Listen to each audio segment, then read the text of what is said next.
It's a scene that has first responders in disbelief. A commuter train crashed into an SUV, killing 6 people on the train. The driver of the SUV was also killed. Smoke and fire filled the air overnight after the train smashed into a Jeep Cherokee, dragging it more than 400 feet. The flames engulfed the vehicle and the first car of the train. It happened in Valhalla, just north of New York City. Officials say the woman driving the Jeep was trying to cross the tracks when the gates came down, leaving her in the path of the oncoming train. A dozen people were sent to nearby hospitals. Most importantly, you have 7 people who started out today to go about their business and aren't going to be making it home tonight. And it's a painful reminder to all of us how precious life is. More than 650 people were on the train. They were able to evacuate through the rear. Survivors went to a nearby gym for shelter. This morning, the National Transportation Safety Board is sending a team to New York to investigate what happened. A flight with 58 people crashed after clipping a bridge. New video from overnight you're looking at right here shows the moments right before the plane plunged into a river. If you look closely, you'll see the wing also hits a taxi on the roadway. The crash happened shortly after takeoff in Taiwan. Rescuers worked to pull survivors from the submerged wreckage. However, not everyone could be saved. Officials say at least 19 people are dead. The taxi driver and its passengers were taken to a hospital. Federal investigators say selfies were a likely factor in a deadly plane crash. The crash killed 2 people last year near Denver. The NTSB is now releasing what may have happened. Recordings from a GoPro camera found in the wreckage show the pilot and passenger repeatedly taking photographs of themselves. This morning, the King of Jordan is back home. He cut his pre-planned trip to Washington, D.C. short following the ISIS killing of a Jordanian pilot. In a meeting, President Obama offered his deepest condolences to the king, calling the killing, quote, a vile murder. Video released by ISIS shows the pilot being burned alive in a cage. It's just one more indication of the viciousness and barbarity of this organization. Jordan had agreed to swap a prisoner for the pilot, but ISIS could not offer any proof the pilot was still alive, and officials believe he was actually killed weeks ago. There's widespread public anger in Jordan after ISIS released the video of the killing. A large group gathered outside the pilot's family home demanding revenge. That's what appears to have happened. The country sent ISIS a message of its own, executing 2 prisoners, including the woman ISIS wanted to swap for the pilot's freedom.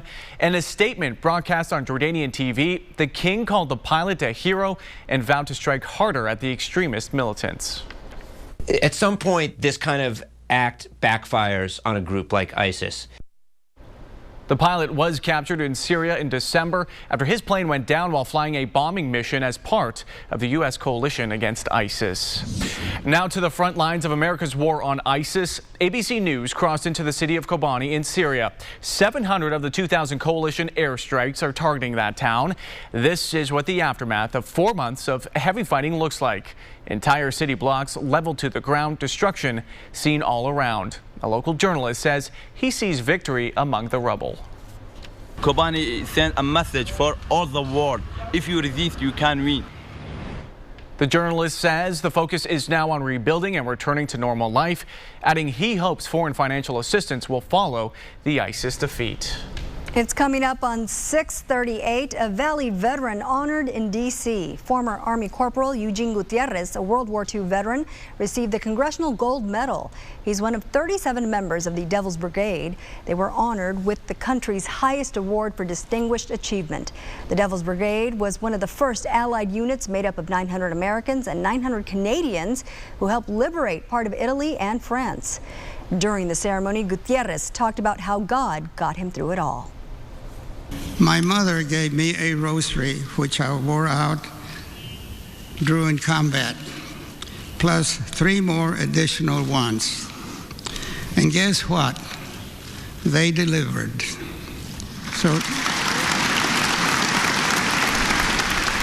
Soon after the war, he married and became an educator. He was McAllen School District's first Hispanic principal. Still to come, could the scandal at Donna ISD cost the superintendent his job? We'll tell you what the school board has planned coming up.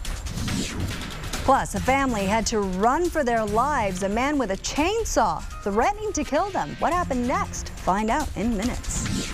Temperatures will be warming up today, especially in the upper valley where the sunshine could come out first this afternoon. Near 70 in Rio Grande City with 60s most everywhere else in the valley. We do have a much warmer weekend in store in your first 7-day forecast here on Channel 5 News this morning. Breaking news, breaking stories. This is Channel 5 News with Dina Herrera Garza, Alan Campbell, and First Warn 5 weather with meteorologist Alan Shoemaker. This is Channel 5 News this morning.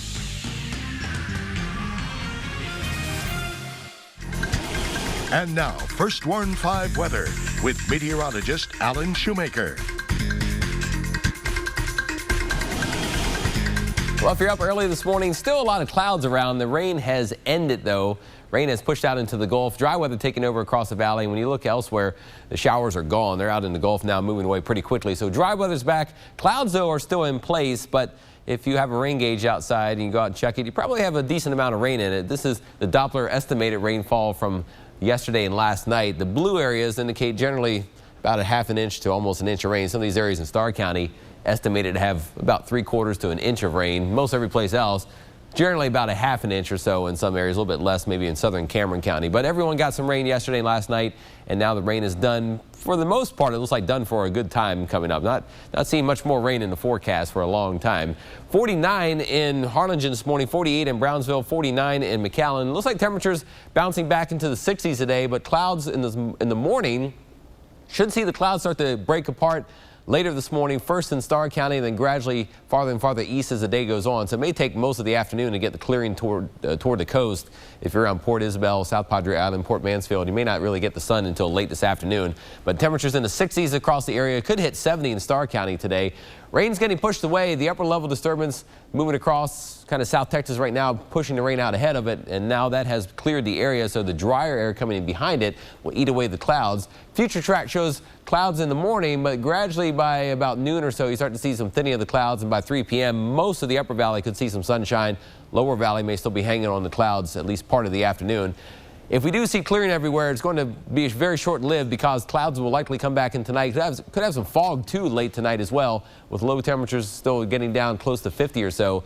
Cold front moves in tomorrow morning. Not a strong front, but one that should put more clouds back in the skies most of tomorrow, and maybe even a sprinkle briefly when the front rolls through, but mainly just dry, cloudy conditions tomorrow. Friday, we should break out into at least partly to mostly sunny skies by afternoon. Temperatures begin a warming trend. By the weekend, we're talking about temperatures maybe close to 75 or 80 in some areas. So today, though, still fairly cool in the morning, back up to about 67 this afternoon, a little cooler toward the coast. But the best chance of sun will be this afternoon. And then by tonight, down to 51 degrees. And your first 7-day forecast. Highs back up around 63 tomorrow, 68 on Friday, 70s with sunshine on Saturday, although you may see some clouds and fog in the morning. The weekend, though, overall looks pretty sunny, near 80 on Sunday, and then 70s with more sunshine Monday and Tuesday. So a couple days of some clouds coming up, but then the sunshine takes over. We'll track it all in your first 1-5 forecast straight ahead. It is 6:44. Looking ahead, could Donna's superintendent's job be on the line? This Friday, the school board will hold another special meeting.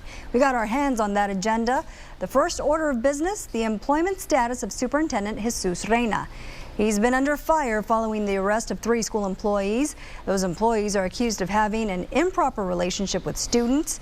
The district held a special meeting Monday to discuss possible policy changes. No actions were taken.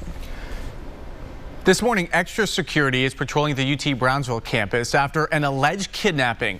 A 19-year-old student says he was forced at gunpoint to drive 2 suspected illegal immigrants to a nearby Whataburger. There, the suspects waited until another vehicle pulled up behind them and left. But I could see like the front of it, but not the back end of it, like the model type or the license plate. And that's when the girl got off the car first, and then that was when he was like, then 200, he gave me like 200 pesos for gas, I guess. But I was just like, no, I don't want that. The student was let go unharmed. No arrests have been made. Police are still looking for the suspects. Campus officials say there's no immediate threat to the students at UTB. This morning, authorities want you to be on alert. They say this kind of kidnapping can happen when you least expect. This week, a woman called Rio Grande City Police when a few illegal immigrants attempted to get inside her vehicle. Police say people are desperate to find the vehicle they're supposed to be smuggled in. Chief Noe Castillo urges folks to call police when they see it happening. They don't get reported that often, but they should. You know, because you never know what these people are trying to do, and you don't know what their intention is. Also, besides calling police, here are a few extra tips. Always be aware of your surroundings. Don't be glued to your phone, and be sure to keep your car doors locked at all times. Now listen up, police say you can be arrested if you're caught with illegal crossers inside your vehicle. A couple is in custody accused of holding an undocumented immigrant against her will. The Salvadoran woman claims she was forced to become their maid. The woman says she stopped at a home in Penitas for help. She got lost after crossing the border. The couple inside told her they would smuggle her to Houston if she paid them $1,600. According to a criminal complaint, after getting the money, the couple refused to take her and forced her to cook and clean. The woman says she wanted to escape but was afraid. She was rescued after calling police. Straight out of a horror film, a man with a chainsaw tries to rob a family at a gas station, forcing them to flee for their lives. I mean, he's just coming after us. It's actually running like black smoke coming out of it, gasoline. I mean, Texas Chainsaw Massacre. Unlike the movie, Shayna Johnson says the man was demanding money. Surveillance video shows the family taking off in their SUV with a man running after them. The suspect then goes across the street and kicked in the back door of a home. He made the unusual claim the victims were actually trying to kill him. He told me to call the cops, so I called the cops on him. Mr. Pierce apparently believed that there were people after him. He actually told the officer in his own words that there were tweakers after him. According to a police report, Michael Pierce admitted he liked to smoke synthetic marijuana but denied being high at the time. Pierce is charged with robbery and burglary. New developments on a story that shocked lots of Channel 5 viewers. Mission police say a man who stole 5 big screen TVs from a Walmart is locked up. He was arrested after police got a tip. The theft happened at the store along Expressway 83 and Sherry Road. Surveillance video captured the man putting the flat screens into a cart, then pushing them outside a hole at the garden center. Investigators tell us they have serial numbers for each TV. They're warning the public buying a stolen TV is a crime. Be cautious of what you buy. You know, if somebody's coming and selling you a brand new TV for the amount that sounds incredible, it's probably, like they say, it's too good to be true. It probably is.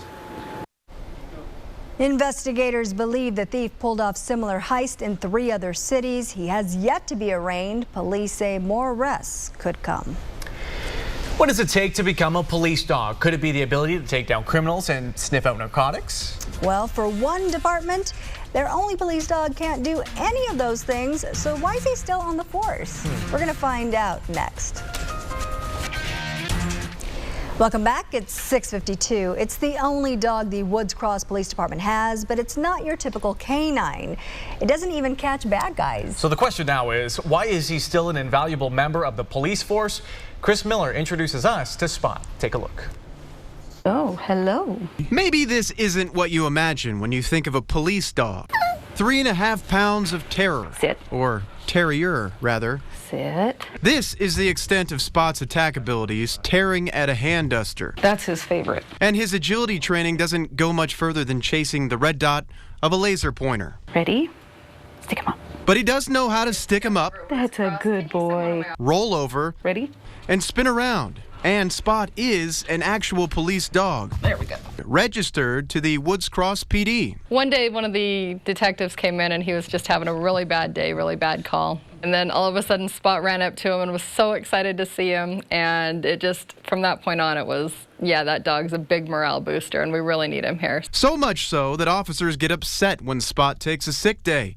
He seems to have a special affection for Chief Greg Butler, always watching out for the big man. But his favorite thing to do is take a nap. Woods Cross is a great department, and having him here is just an added bonus for us. So, he's a lot of fun to play with. Doug, for sure. So cute. Absolutely. Can't help but love him. And the department itself is also looking to hire an actual patrol dog, but unfortunately, they say it's not in the budget right now. Okay, maybe someday soon he'll get a buddy. Soon. They'll have a little bit of fun still with Spot. Well, still to come here on Channel 5 News this morning, we'll have another look at all your day's top stories, including all new details on that deadly shootout from across our border. And could we see rain today? More of that coming up.